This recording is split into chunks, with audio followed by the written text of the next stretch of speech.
Hello again, I am Blunty, and I hope you're in the mood for a big old Nintendo Switch 2 rant today, because I got one for you that I've been sitting on for a little while now, and I finally decided on the way in which I want to frame it up and present it.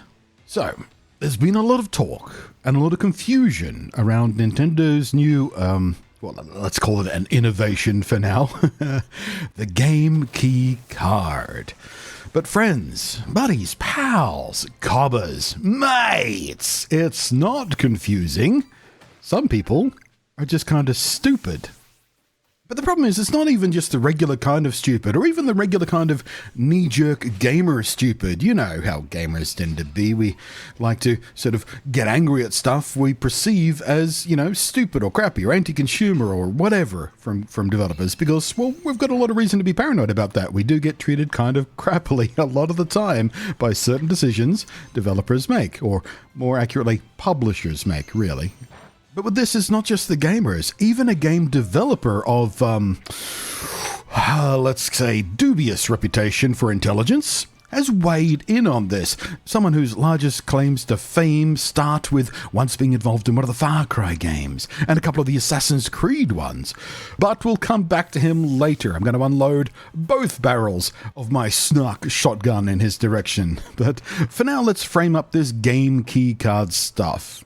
Let's start with the confusion. I gotta tell you, if you're confused about how this works, I worry about you injuring yourself while trying to do something as complicated as putting on a pair of laced shoes, because this crap ain't complicated. It's really simple. And I kind of resent the fact that I have to start this video by explaining what's going on here. So, you got your traditional game card, let's say Cyberpunk, the game data is on the physical cartridge, the whole game is in there, even the DLC, you'll plug the cartridge into your console, and the console pulls that game data directly from the cartridge as the game runs. Then you've got your so-called digital downloads, which is a term that always annoys me whenever I have to say it because it's redundant. All data you download is, by nature, digital. But whatever. No physical media involved. You pull the data from Nintendo's servers and it installs complete to your local internal storage or your microSD Express expanded storage. And I assume we all understand that much already, right? I'm telling you how to suck eggs at this point. But then you've got the frequently derided code-in-a-box crap. It's a hybrid in some ways. It's a physical thing that you buy, but inside that game case is a code on a bit of paper that you have to type into the eShop, and it grants you a digital license for the download version of the game, exactly as if you had simply directly purchased it through the eShop, except now you have a box to put on your shelf, which kind of stupid if you ask me. It is slightly less stupid if the code is part of some kind of collector's edition, where you actually get some other merch and stuff to display for whatever game you're a big old nerd fan about. So now we get to the relevant thing, Nintendo's new game key cards. They are similar in many ways to the code-in-a-box flavor of game distribution in that there is no game data on the physical thing you purchase. You do get a cartridge, but there's no game on there. The game still has to download fully from the eShop and install locally to storage. But unlike code-in-a-box or eShop direct purchases, keycards do not tie ownership of that game's license to your account. The game card itself is literally a physical token. It is a key that represents ownership of the license to play the game, and you have to insert that key to unlock permission to play the downloaded game.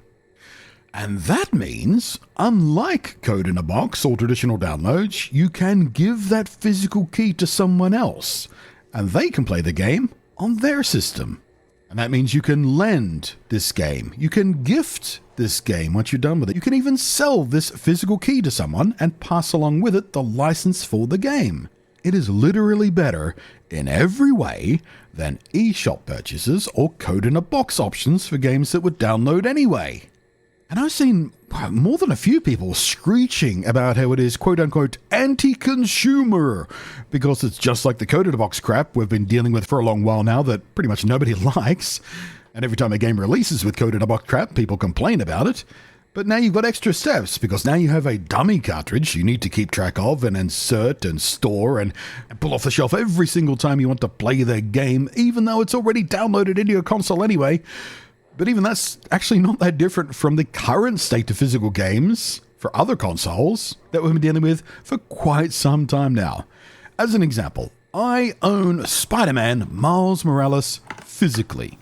It is in fact the only PlayStation 5 game I own physically, and the only reason I do is because I had a gift card to spend with an online retailer as this game was launching, and that's what I spent it on.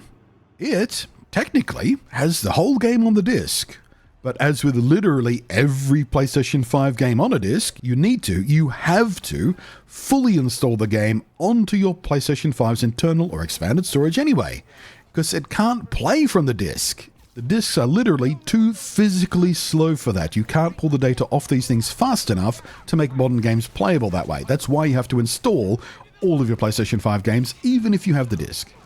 But I can install it while offline because it doesn't have to download anything, I hear you say.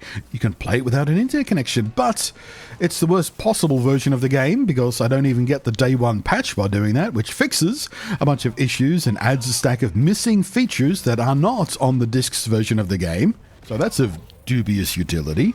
And I still need to have the disc inserted or the game won't launch at all, despite being fully installed on the internal storage. The disc itself serves as a physical DRM license key.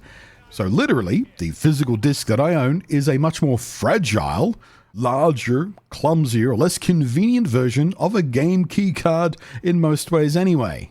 And as a Gen X gamer who remembers what PC gaming especially was like as games transitioned into installs too large for even a stack of 1.44 diskettes to manage, I know well the life of using CDs and even DVDs as physical DRM license keys. And the game-cracking subculture that grew up around that, so we didn't have to deal with inserting that physical key every damn time we wanted to play a game we had installed in our hard drives anyway. So do not cite the deep magic to me, which I was there when it was written. All of this is a very long way from a new concept to OG gamers like me. And yes, you can make the argument that even having the worst possible version of a game being able to be installed and played offline without an internet connection or download is at least of mild usefulness. But it is only mild usefulness, really. I really don't think in this day and age, in current year, when basically everyone who lives a privileged enough existence to indulge in gaming as a hobby, and that really is a privilege, I don't consider expecting an internet connection to be available is an outrageous concept. So yeah, game key cards are worse than having a full game on a cartridge, even if it is the unpatched 1.0 version, but it is still massively better than the alternative we have had to date. And by that I mean the code-in-a-box shit. I've heard people complain that it is a cost-cutting measure, these game key cards, and devs will cheap out on using these instead of real game cards, because real game cards are more expensive to produce for the devs. Because, the flash memory used on these things, well, it's expensive. Certainly more expensive than what it costs to produce a game key card.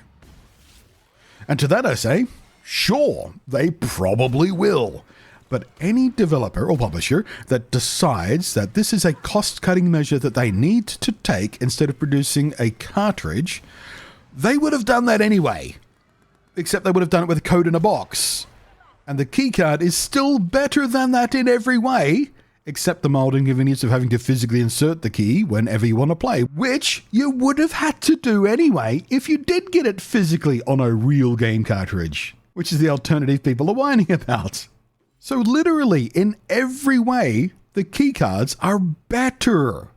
You still get physical ownership that you can easily transfer, lend, borrow, sell, whatever, of even large games that wouldn't fit on a real cart anyway and would have been digitally distributed anyway, even if it was code in a box or whatever. But game keycards also mean second-hand games become a more valid option again for a lot more titles than they were.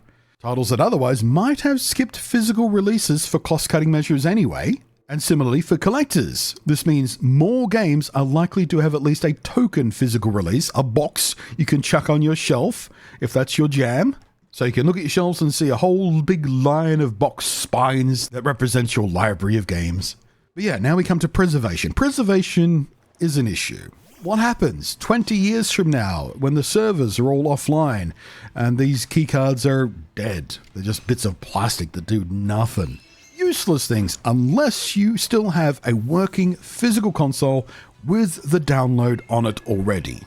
What happens then, Blunty, smartass? Well, the same thing that happens now with digital download games. Nothing changes there. Code in a Box, eShop, or keycard, digitally downloaded games still have that problem. Removing the keycard from this equation changes nothing about that issue at all. And we're still going to have the grey side of game preservation, ROMs, RIPs, emulators, and the like. And again, even with real carts or indeed discs, you're always dealing with the worst version of the game anyway in this future where the servers are gone. You can't download the patches or DLC or whatever anymore. It's still the worst version of the game you could possibly have. And again, I'll remind you, I'm Gen X. I'm an OG gamer. I remember back in the day what it was like when a game came on a cart, and that's all there ever was to that game. If it released buggy on that cart, it was buggy forever. And if a new updated version released that fixed bugs or expanded the game, well, that was a brand new full price purchase. So whine as much as you like about download installs and the current state of gaming and massive day one patches and DLC, but games are better serviced and supported now than they used to be and ever have been. And Nintendo's new game key changes nothing about that current state of affairs. The only thing it does is make collecting and owning better because of how easily and essentially digital ownership of that license is transferable now. Which brings us to the idiot developer I mentioned at the opening of this video who chimed in on this recently. Former Assassin's Creed and Far Cry 4 lead Alex Hutchinson, while doing an interview recently to promote his own latest game, had a bit of a dipshitted whine about all of this, claiming, Nintendo's new option for physical media is losing a bit of what made the business special. So what does that mean? What did he mean by that exactly? What special part of the video game business is being lost here in his eyes? Trading Game Boy cartridges at school, or, DS for the modern audience. There's something nice about that. Okay, mate. First off, the DS is 2 decades old at this point. That is hardly modern, Cobber. I don't actually know how old Alex is, but judging by this comment, I'm assuming he's a little bit younger than me. He's probably at the older end of the millennial generation, which are, is a whole generation who are just now realizing how old they are getting, and it's not sitting well with them. So you get a lot of comments like this when you mention to them things like the DS are 20 years old. They kind of go pale and a bit weak at the knees. And secondly, you friggin' dumbass, Alex. The game key concept brings that back. You utter pillock. It's the code in a box shit that nuked game trading in school playgrounds or whatever. Or simply reselling your games and a lot of that other stuff.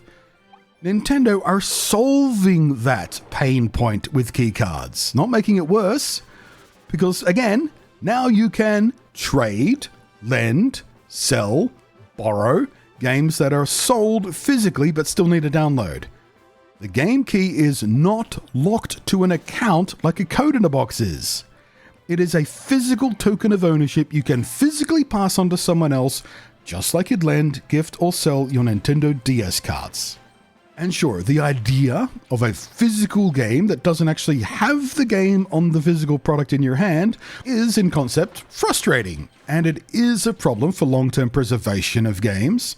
Not an unsolvable problem, but it is a problem. But it is also a thing that is not going anywhere. This is not going to stop happening. It just isn't. Anybody with half a brain can tell that. It's here. It's staying. It is, at this point, an extremely well-established distribution model for games. And it's only going to become more common, of course. The other big console brands have already dipped their toe into these waters, releasing versions of their consoles that do not have physical drives for physical media. What Nintendo are doing is fixing that problem, or at the very least, notably improving on this issue. And one of the most important consumer-facing issues that come along with this digital distribution model, because consumers are getting back the ability. Nintendo are returning the privilege that we lost with code-in-a-box options. They recognize we don't like that very much and go, here is an option that still lets you lend, gift, trade, and sell these download-only games. Hutchinson also said in the interview, "It's funny that Nintendo are going to get away with it. It just shows you the power of nostalgia in our business. That the way they will beat up Microsoft versus Nintendo, it's just not the same. It's like, oh, Nintendo are doing it. All right, we're not going to say much." Man, Alex, mate. And when I say mate in that tone, I know you know what I mean, Alex, because I know you're Australian as well. This is your wake-up call, or this is another wake-up call for you, because you are way out of touch with gamers. You're sitting there making games and you have no idea what's going on, what the actual real gamers are doing, what they're saying, what they're thinking, what they're talking about online, what they're feeling about this. Because if you think this game key thing is something people are saying not much about because it's Nintendo, I can only assume you have been living in Cecil Terwilliger's proverbial cave on Mars with your fingers in your ears. Because discussion around this topic has not stopped since the instant Nintendo announced it. And this is not even the first time Alex Hutchinson has exposed himself for just how goddamn wildly out of touch with actual real gamers he is. As a game dev. A few years ago, when Alex was the creative director of the complete, miserable, utter failure that was Stadia Games and Entertainment's Montreal studio, he was saying shit out loud in public that was so stupid, even Google themselves, the parent company of Stadia, had to make public statements about how this stupid shit is in no way reflective of their attitudes and goals as game publishers and developers. So what did Alex say to get Google to say, "Shut the fuck up, moron"? Oh, just that he wanted every game streamer to pay him royalties for the privilege of streaming games. Yeah, that was that guy. Remember that story from about 4 years ago? That was this guy. Which, of course, basically the entire gaming internet fucking bodied him on for this boomer-ass, catastrophically out-of-touch greed and, I bet, jealousy-fueled demand. What a clown. Why anyone still listens to anything this half-wit has to say about the industry at large is beyond me at this point. He's proven multiple times he's just hilariously out of touch. He has no idea what's going on. And the only reason I bring him up specifically is I'd rather use him as an example of the dumbass shit people have been saying about game keys being something worse than what we had before than I would targeting some rando Redditor or something saying the same stupid shit. So, are we all unconfused about this now? Personally speaking, yeah, I would rather have every cart have at least some version of the real game on it, even if it is a day zero worst version copy of the game. But that's simply not going to happen. That's not the industry that we live with. The industry have been moving away from that for a long time now.